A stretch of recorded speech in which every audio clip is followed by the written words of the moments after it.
Welcome to the NAMB Podcast, where we bring you the voices that drive the mortgage industry. Join dynamic hosts Ginger Bell and Matt Shields as they dive into bold conversations with top experts, industry leaders, and change makers from across the country.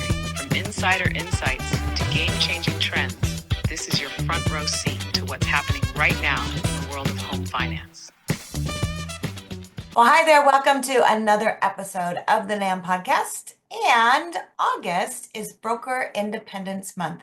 And today we're celebrating the history, the leadership, and the future of the independent mortgage broker. So joining us today are two former NAMB presidents who have helped us to shape our industry for literally decades.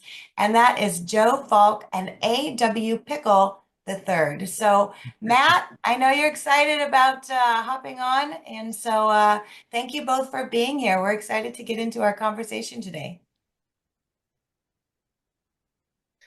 Yeah, so excited for you guys to be here. And it's been an honor to create a relationship with you guys and get that relationship going the last couple of years of being involved with NAMB. And you're two awesome people, and I'm very privileged to have gotten to know you better. So thank you guys for being here. Yeah. So I'm going to kick off the first question. And Joe, I'm going to start off with you because I know you have a very long history with NAMB. And really, even before it got started in being involved with the Florida Association. And that's really where NAMB started. And so, you know, we're celebrating August 23rd is our Broker Independence, which is NAMB's birthday. And so it's not a made-up day, it's a real day, it's not a fictional day. It is a day that actually exists. So I want to take just a minute, if we can, because I know you bring so much history of NAMB, and kind of tell us, go flash back to 73. What was going on at the time when NAMB was started? Well, you know, my family got into the mortgage business in the early 1950s. And Florida was the first state in the country to pass what was known as a mortgage broker statute. In those years, mortgage brokers were businesses only. And it was because of the fact that in those years, there was no ECOA, Equal Credit Opportunity Act. There was no sort of truth in lending. There were none of the statutory constructs that exist today. And because at that time, banks would not do cash out, they would not do anything other than purchase money and home improvement loans, an industry was born around consumers who could not afford or get approved by the strict limitations of a bank, whether it was cash out or home purchase or racial insensitivity. And that was particularly acute here in South Florida. I live in Miami, and we saw an influx of Cuban Americans, who were now Americans, and candidly, they were not bankable. And so the whole mortgage broker industry was created as non-bank portals for home financing. And over all these years, the word mortgage broker has changed. It started out as a business, then it became an individual in certain licensing constructs. Then all of a sudden we changed the laws under the SAFE Act and we all became originators. But what distinguishes mortgage brokers specifically is the concept of non-bank. We are non-depository institution portals for consumers to get home loans. But in those early years, there was no national representation of mortgage professionals, mortgage originators, brokers, broker businesses. And because of the concerns of overregulation by Washington, NAMB, there was a competing organization back in the early 1970s. NAMB was born because there were nascent state associations around the country and we needed a unified voice. So NAMB was created to give a national posture to protecting small business loan originators called mortgage brokers. I love it. And I think it's important to understand that because oftentimes what NAMB does, and it's really kind of behind the scenes, is that lobbying effort. And so having that national presence brought all those states together, and what NAMB has continued to do. So first of all, thank you so much for that. I think it's important for us to keep an idea on what's happened as far as history. And of course, thank you for your volunteering and your service throughout the years. And I know you continue to do that as well. But one of the things that we, along with AW and many of us in the early 2000s, what we believed is that mortgage originator individuals were professionals, and they needed standards, a license around the country. Some states had such a thing, a mortgage originator or broker license. Many other states did not. There was no education requirements, no criminal background checks. Anybody who wanted to call themselves an originator or a broker could do it without limitation. And candidly, we as the mortgage industry were getting a bad name. Non-bank originators were getting a very bad name around the country because of some bad actors. And so with AW's help and the board at that time, in 2001, we as NAMB endorsed a rather crazy thought. Let's professionalize the business of being a loan originator. And we proposed and helped pass what's now known as the SAFE Act, which was an originator licensing construct, criminal background checks, and education requirements to professionalize our industry. Yeah, and then that went nationwide, not just to the states as well. It's such a pivotal moment. And you both have led NAMB during pivotal moments. What was the biggest challenge facing mortgage brokers during your presidencies? You want to go first, Joe? You were ahead of me. Go ahead, AW. I became president-elect in 2003 following Armin Cosenza. I did help out Armin somewhat. He did have a run-in with cancer during that time. The biggest thing that we had at that point was they were trying to implement a RESPA guideline that would have quite severely restricted mortgage brokers. The brokers across the nation really rallied together, and we defeated that piece of legislation. As Joe said, though, there were some bad actors, and it's hard for congressmen to forget those. And so later on, this legislation did come back to life. But in 2003, actually March 21, 2004, we actually defeated it on the Hill. George Bush pulled his approval away from it. And there have been many events throughout NAMB's history where a group of dedicated volunteers, far more than just Joe or myself. I think brokers have always, for the most part, they've taken themselves very seriously. They've wanted to be professionals. They wanted to be licensed. We created designations such as the CRMS, the CMC, and now you guys have a laundry list of those. I think we wanted to communicate to the world we're serious, we're knowledgeable, we're professional, and we're ethical. I love that. Sure. So Joe, one thing kind of to build on that, what's one accomplishment from your time as NAMB president that you're most proud of? The introduction of the SAFE Act. There can be no doubt that in these early years, starting in the late 90s and going on through 2008, we not only had a great number of new originators coming into the market, but we also had a great number of new products, mortgage products, and banks didn't know how to sell them. Originators did not know how to sell them. The legislation, the Truth in Lending Act, and all other federal regulations for disclosures were way behind the times when it came to no income, no asset, negative amortization loans, as an example. Right. And there was a thirst for trying to figure out how we could protect the public against predators. Predators can work for banks, they can work for mortgage originators, they can work for finance companies. There were no professional standards at that time.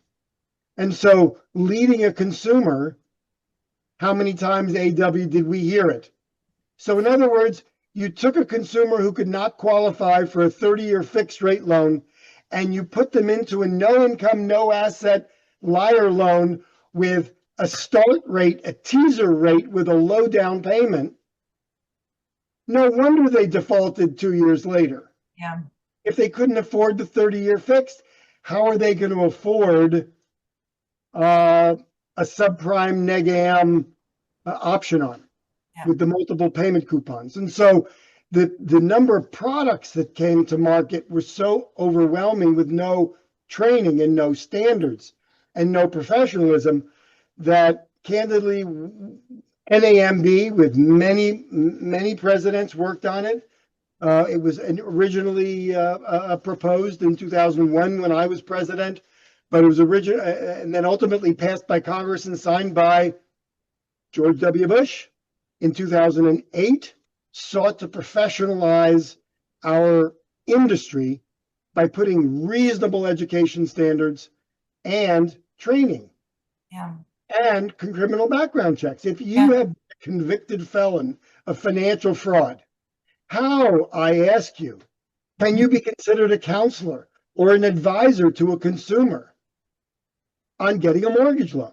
Right. And so these basic standards, in my view, elevated the profession of mortgage originators, took some of the bad actors out of our industry, and I believe protected us from other more draconian legislation that was coming down the pike. Yeah. And what a major issue that NAMB stepped in across multiple presidents, multiple people putting their hands together to make an amazing thing happen for us. And just kind of piggybacking off that, what issue should NAMB be focused on today that will be the biggest impact on future independent mortgage brokers going forward? What's your guys' opinion on that? That's a very good question. I wish I had a crystal ball. I think continuing education for mortgage brokers. There are many others who contributed a lot during that time. Jenny Ferguson comes to mind. Yeah. When the CFPB finally got rolling and they came out with loan originator compensation, pretty much across the board. And then they also eliminated the ability to go beyond the 43% DTI. It's a little bit in the weeds here, but we had already submitted to HUD and other agencies a complete GFE TIL redo that we felt like communicated very well. You had a few folks, I remember one specifically, and I bet Joe remembers as well, so we won't say him by name, who actually came to us and said, "Oh, you're going to order a card report? I think you should get paid $30 to do that. Oh, you're going to order an appraisal? Okay, we'll pay you $50." And he had broke it all down to where the mortgage broker would get paid around $600 to $700. And it just made no sense. I remember standing up at a HUD meeting with the gentleman, and I said, "So why is it that you want to restrict mortgage brokers from charging what are legitimate fees that we're being charged, and you allow the realtor," I realize this may not go over so well, to still charge 6%? What's the difference? He said he was going to go back and write the A.W. Pickel rule, which after that came out and they said, we can charge what the market is charging. Because I said, do you know that mortgage brokers propose FHA loans more than anyone else out there? Because we're not afraid of them. We think they can help first-time home buyers get in with less money. Which so many credit unions and banks are afraid to even touch them. They won't. Yeah. And realtors didn't like them because they didn't like the appraisals. Yeah. But yet It's like the VA loan. I even Yeah. talked with someone the other day. They said, well, we're not going to accept a VA offer. Well, wait a minute. Is it not any good? No, those people are qualified. Yeah. By the way, the Veterans Administration has one of the lowest losses of all the loans out there, even compared to pure gold conventional loans that Fannie and Freddie buy. Yeah. And they're 100% loans. No other 100% loan bracket can claim that kind of loss ratio record that is so good. And I think I went off from your question, but those were, I just wanted to get a couple names in there of people who did Yeah. yeoman's work. John Councilman can write more and say more in 20 minutes than most people I know. And Yeah. he was really good at understanding what FHA was doing out there.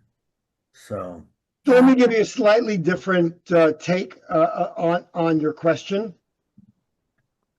There is an anti-competitive perspective when it comes to federal and state rules and regulations. There are many in the banking and large company business who only believe that mortgage originators like us, independent business originators, we're just order takers. We should get paid by the hour. We don't provide goods and services and facilities.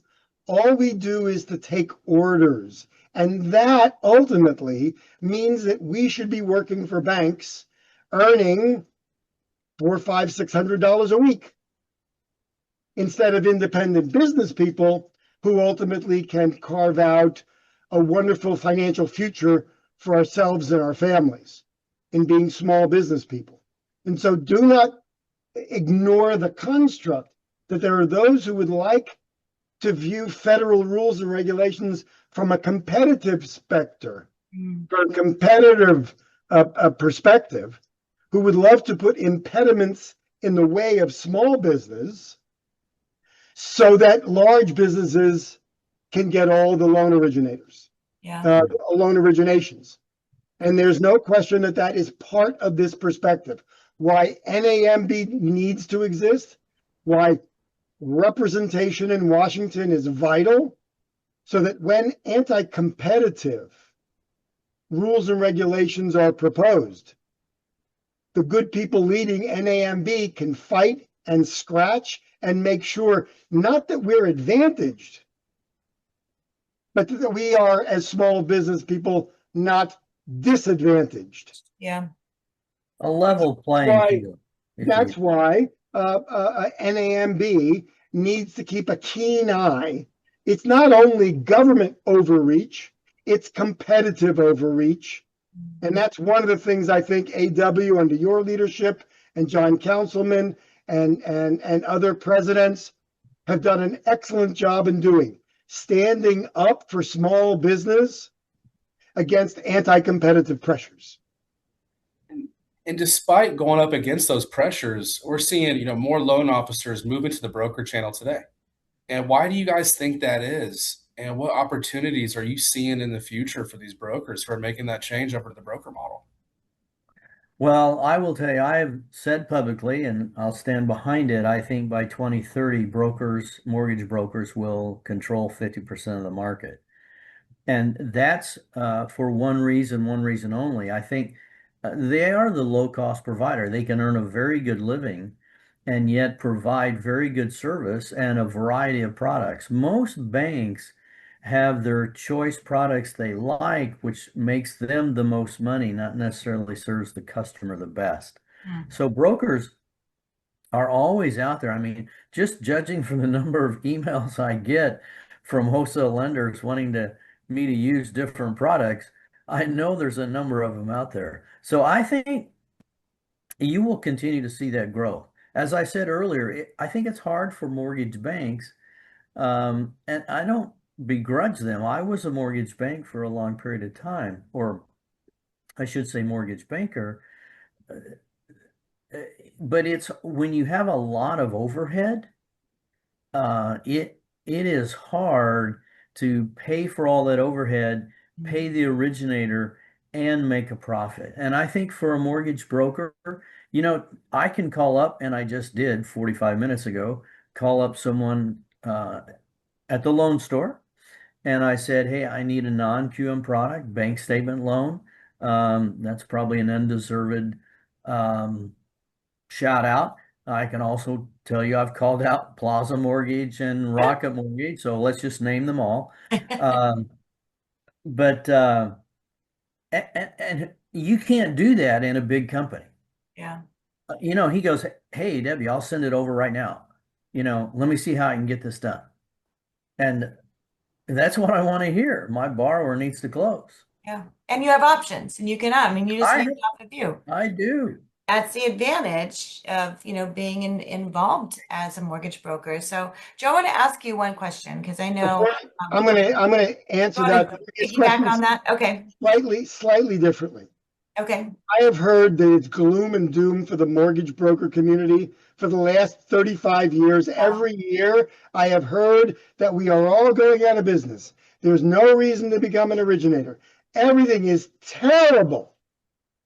And I would submit to you that everything is amazingly great because the entrepreneurship of small business professionals like mortgage originators can adapt to change where large institutions cannot. We are at the cusp of amazing technology innovation, AI, the buzzword that we're all using today.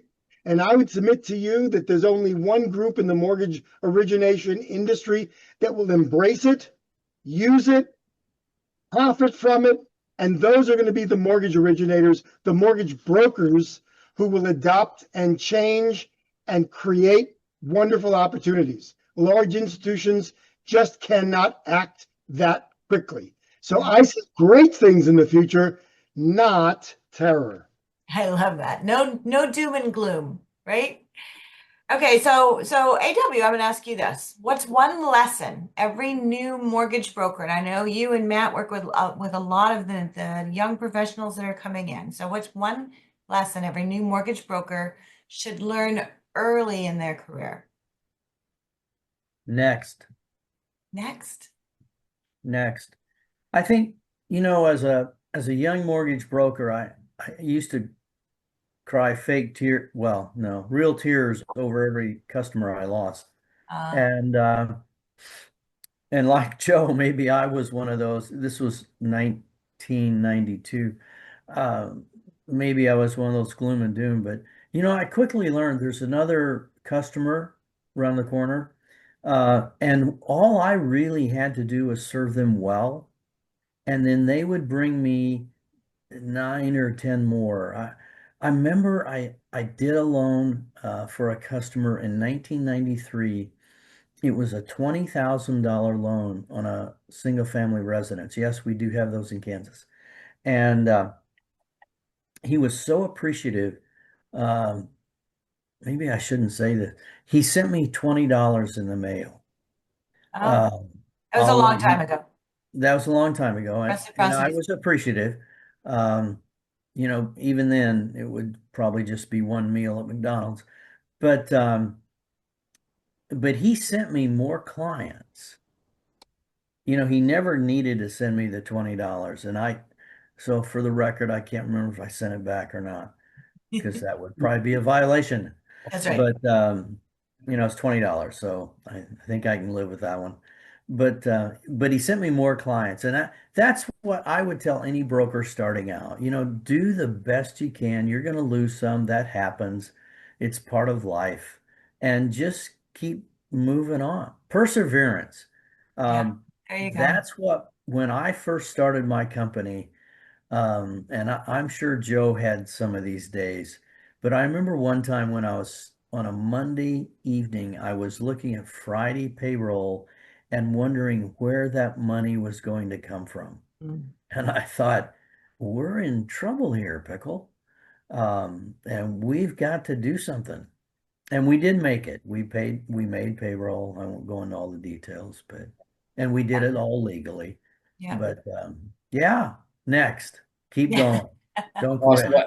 Hey, we got a fun game for you guys right now. We call it our lightning round. Oh, So I have some okay. questions for each of you. So I'm going to read off a sentence for each of you individually. And just if you don't mind, just shouting out your answer for us. All Okay, right. Joe, I'm going to start with you. Joe, I'm going to start with you here. Joe, what's your favorite NAMB convention city? Cleveland, Ohio. It was an amazing convention. Okay. Good neighbors.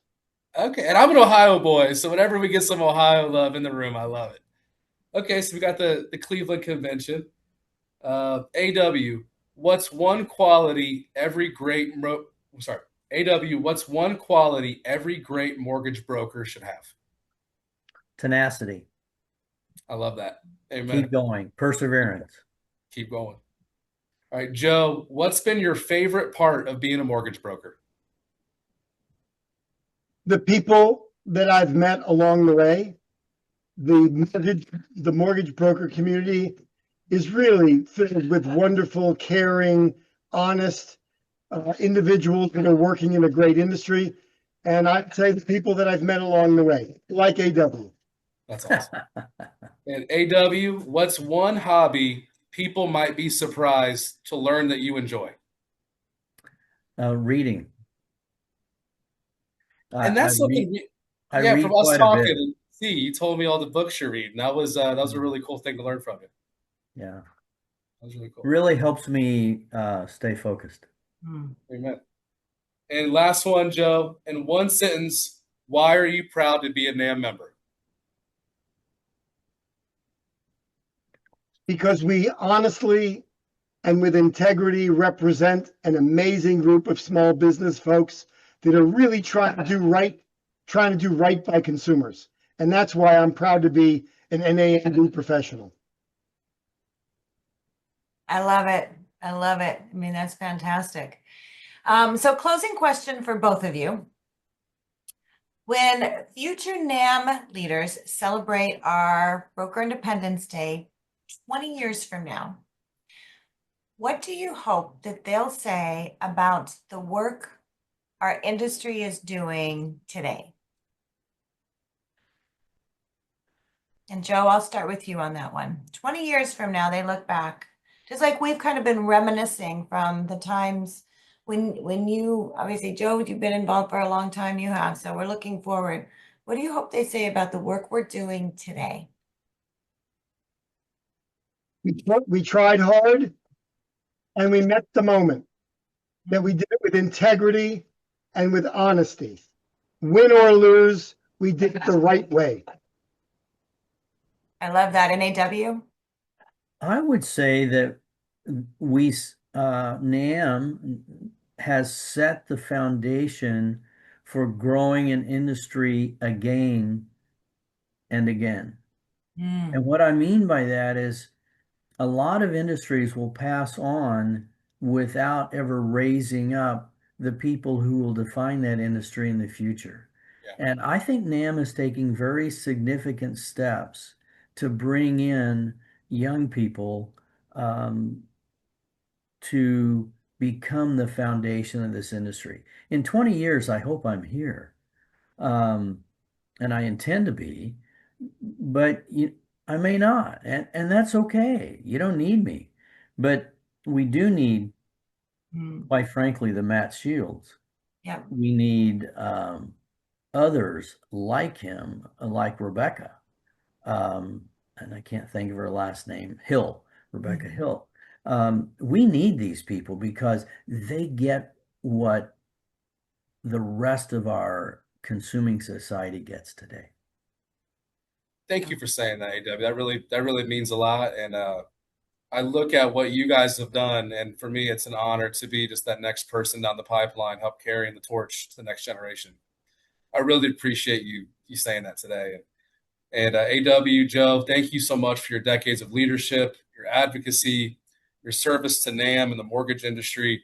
And as we celebrate Broker Independence Month, your stories remind us that the strength of the broker channel comes from professionals like you guys who are truly committed to serving borrowers, supporting one another, and protecting the future of our industry. So thank you both so much for everything you've done for us.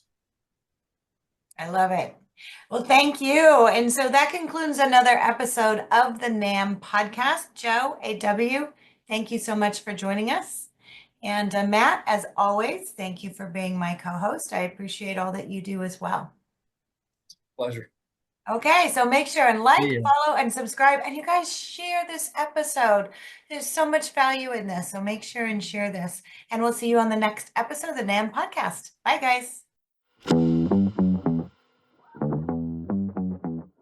Thanks for tuning in to the NAMB Podcast, brought to you by the National Association of Mortgage Brokers. For more episodes, resources, and guest interviews, visit nambpodcast.com. Don't forget to follow, share, and subscribe. And we look forward to seeing you